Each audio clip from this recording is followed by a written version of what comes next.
What's up guys, it's your boy.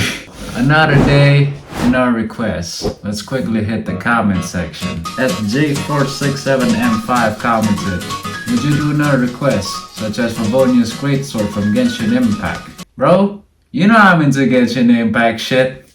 Let's fucking go. I got you, homie. But before that, I gotta admit something. I fucking hate claymores. Like, they're just so freaking big for no reason. They're just sloppy as hell. They ain't got no freaking elegance, unlike the polearm or the sword. The gameplay is just weird to unga bunga in my opinion. But you know what? For the boys, Odega Yare. So you want Favonius Greatsword? You get it, Favonius Greatsword. So, first things first, let's quickly hop into Fusion and then go on an absolutely Pepega 3 modeling adventure to somewhat shape the sword that we're gonna be building. Alright, so now that I have a model that I'm pretty satisfied with, I'm gonna be exporting as a bunch of STL files and then import them into the software called Cura. So Cura is basically a software that I use to slice my parts, aka preparing my parts for 3D printing. For the sword, I'm gonna be printing it using your standard PLA filament. And then you guys remember the transparent blue filament I used back in my Blue Rose sword project? Well, yeah, I'm gonna be reusing that again on these gemstone looking parts. Oh, by the way, if you guys are interested in seeing the CAD and slicing process in higher detail, I'm gonna have a video coming in the next few days that's gonna explain the CAD process, the slicing process, as well as a few of my design considerations in much higher detail. And so once I'm satisfied with the settings, we can then save it to an 8GB SD card and simply plug it into our printer. And after a short while, this thing should get printing.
I got every single piece with me, so y'all know what's up.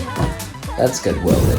So yeah, just like the claymore build, I'm gonna be using this 10mm aluminum rod to skew and connect the entire blade together, and also like reinforcing it to the point where it should theoretically make this sword indestructible. Now for all my American viewers out there, if you want to build the same thing as I did, you might want to grab something like a 3/8 of an inch pipe, I guess, which I'm pretty sure it should be pretty close to the 10mm hole I specified back in CAD. So yeah. So here's a quick sneak peek of how the sword looks like when it's assembled. I gotta admit, this is probably one of the most satisfying looking swords I've ever built so far. I mean, look at the details on the blade sections as well as the handle. This thing is not even complete yet, and it's already looking this juicy. So I seriously cannot wait to see how this thing is gonna look like once you actually finish with the painting and other shit. It's probably gonna be nuts. Oh, and I almost forgot, the gemstone that we printed using the blue filament, we're just gonna put them somewhere safe, and we're gonna glue them later on after we finish painting. These things are just a little bit too good to be attached now, so we're just gonna save them for later. And so the best thing to do right now is just to go ahead and weld it, right? Well, yeah, kinda, cause honestly, bro, I have this little bit of a predicament right now. If you look at the handle, bro, like the print finish is just a little bit too satisfying to weld now, isn't it? Bro, do we want to spoil this? I mean, yeah, we could totally sand this thing, but can't we just leave it the way it is because it's already so good? And so I was thinking, we usually have two methods so far of putting our swords together: welding and gluing. So what if for this project we just combine those two together? The plan is we'll do the blade section with the weld. Some of the edges like looks pretty warped, deformed and shit. And so I guess if it's already deformed like this anyway, might as well just weld it, right? And then for the parts that are a little bit more delicate, let's just go with the glue. That way we can just like keep the finish as it is and then save ourselves some cleaning during the sanding process. So yeah guys, my soldering iron is heated up already, and now let's just head straight to the welding. Oh, and I almost forgot, don't forget to ventilate your room, wear masks and glasses just for safety. So yeah, keep yourself safe bro, make sure you know what you're doing. Also, I'm gonna be putting like a little bit of extra epoxy glue here on like the two ends of the parts, which is the tip of the blade as well as the tail of the handle. Well, just, you know, to reinforce the blade even further. As you know, like solid not moving parts equals more rigid blade, I think. Now for those of you who's quite unfamiliar with welding, it's basically just heat stuff up, let them melt, let this melted material like fuse together, let them cool down, and there you go. You basically have a combined piece. Yay! It's pretty simple. If there's not enough material, just grab like an extra filament or something and then just shove it down there to, you know, add a little extra meat to it. That's basically it. So yeah boys, here's one section done right here. Now we still got like 4 more to do. So yeah, this is gonna be a long night.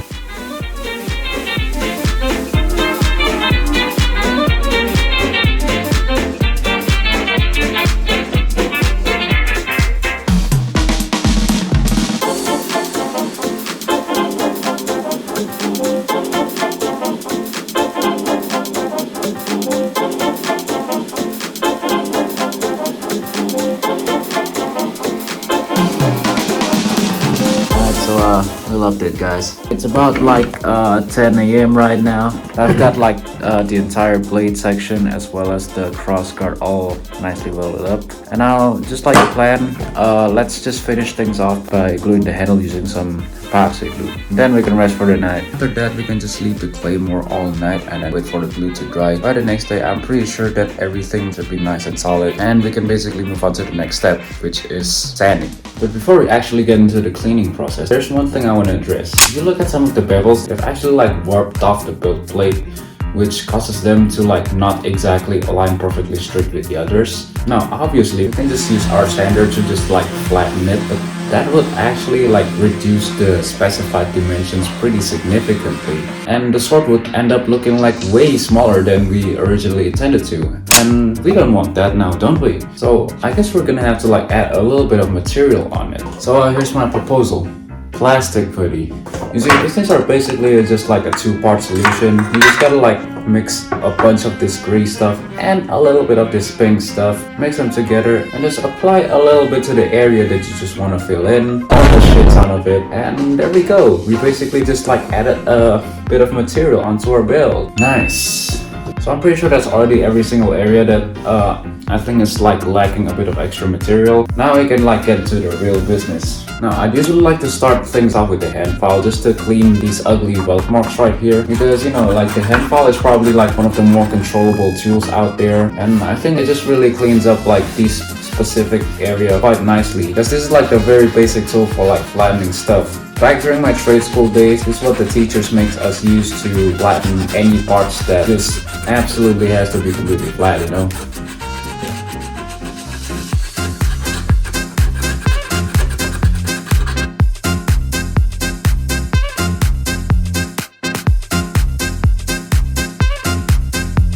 Boys, so quick little update. It's been 2 hours already. I've got every single weld mark sanded out nice and flat. And then honestly, like at this point, there's like not much to do left. There's just like these few little areas that my hand file cannot reach. We're gonna have to like switch over to our smaller handheld Dremel for that. The small profile of the tool is gonna let us like touch these smaller details that are way too small for like the bigger tools like the hand file as well as the Delta sander to fit.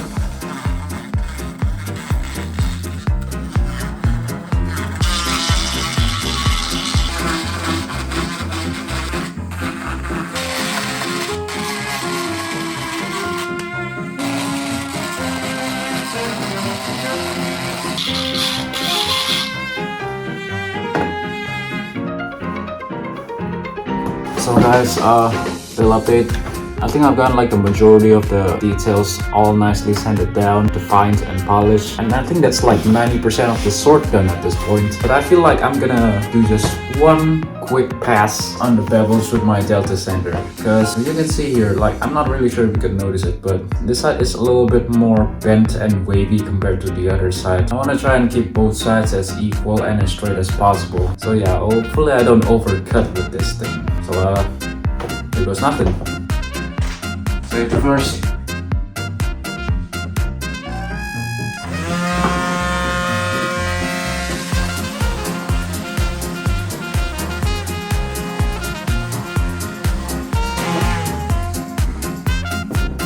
Hey yo bro, so it's 3 p.m. right now. I've been like 5 hours straight in this thing and holy shit bro, I'm fucking exhausted right now. Like dude, I even did it, forgot to have lunch. I really do forget about time like once I'm balls deep to just doing work I guess. But anyway, here's how the sword looks right now. I'm pretty satisfied with the finish. Yeah, I guess there's still like a little bit of a layer line around the ornaments on the blade, but I think it's fine. We could just leave it that way. I think like the surface is relatively smooth. We can just like cover it up with some primer coat later on. And for the straightness, here's how it looks like under a little bit of light. Personally, I think it looks pretty okay already, but comment down below, let me know what you think. Like, did I did a good job with it or not? If it's a yes, then we're basically ready to move on to the next step, which is painting. So I think that's on tomorrow. I'm just gonna like go have my lunch right now, and then I've got like gym afterwards. Jesus Christ, look at all these freaking sawdust, bro.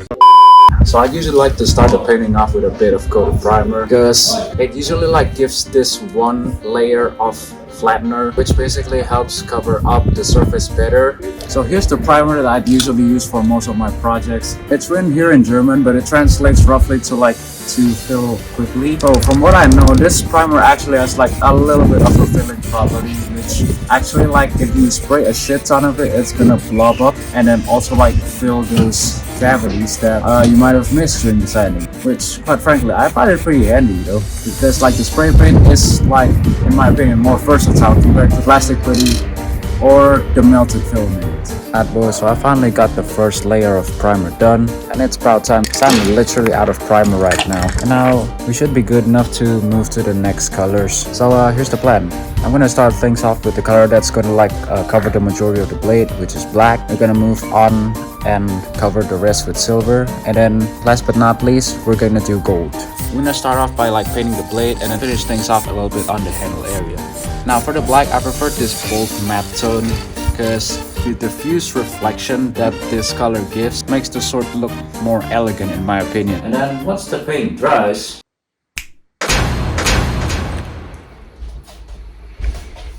we can get to masking. And so the masking process is actually very simple. You basically just stick a bunch of tape on the sword and then you trim along the ornaments or the contour that you want to keep / remove, and then you peel the remainder of the tape.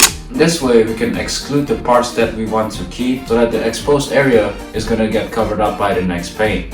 And all in all, this is probably like the most tedious one, but luckily since we did the heavy lifting during the CAD process, all we gotta do right now is simply just follow along the lines, and we don't have to like eyeball where to cut.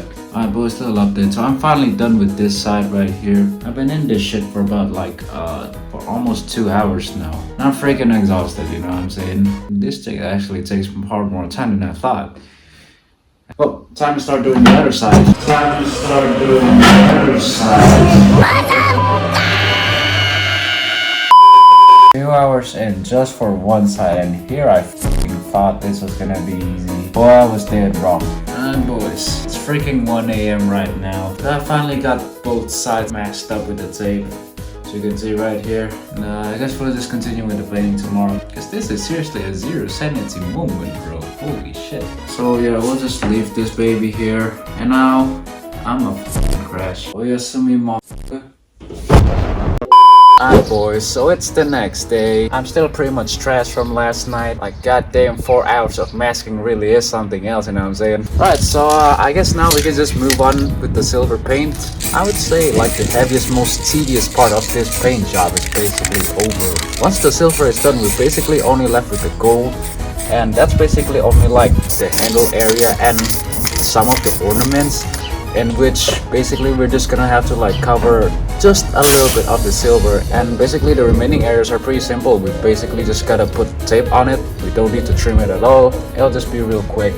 And now once we're done with the final set of masking tape, the rest is just freaking child's play with the gold. Now if you guys noticed, this is probably a little bit of a different gold compared to the usual chrome gold I use. The tone of the gold I see on the Favonius Greatsword is a little bit like more brown copper-ish compared to like the tone of the chrome gold on the Claymore and Holy Sword Excalibur project. And so this time I went with something like more of a matte tone. It's gonna be a little bit reflective, but it's not gonna be as reflective as the usual chroma. So I'm pretty sure every single paint is dry at this point. We can finally go with the finishing touch on this sword, the gemstones. We're gonna be sticking these gemstones on this slot around the handle and the cross guard. I'm gonna be using liquid glue on this one because compared to the other parts, this is probably just like more stick on decorations, which does not actually require that much force to keep it on. And also I find it easier for this liquid glue to seep around the cracks as well. So the sword is practically done at this point. It's fully painted, we already attached the gemstones. Now, y'all know what time it is. It's unboxing time. Roll some Mondstadt music.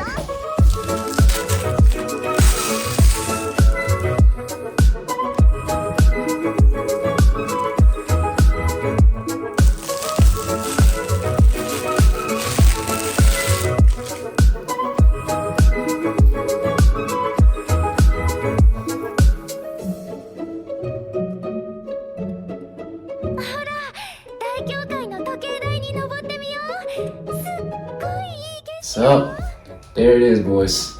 Favonius Greatsword. This thing looks far more pang than I initially thought. Yeah, I didn't expect this thing to be so pretty detailed, but goddamn, bro, like seeing this damn thing in real life. Fucking unreal, bro. I think the reason why this sword ends up being so freaking detailed is, I think it's because it's just high res to begin with. Like, you got plenty of space on this thing, and it means you could like fit a bunch of stuff, I guess. Well, I guess that 1 week of printing, 1 week of post-processing, and 4 hours of masking is totally worth it. Look at this shit, bro. It's absolutely bang! And now y'all know the deal with fresh new swords. Let's take this baby out for a spin, shall we? Bro, come on, bro. Touch some f***ing grass, bro. Get off your f***ing PC, bro. Stop wall glitching on Shun's cheeks, bro.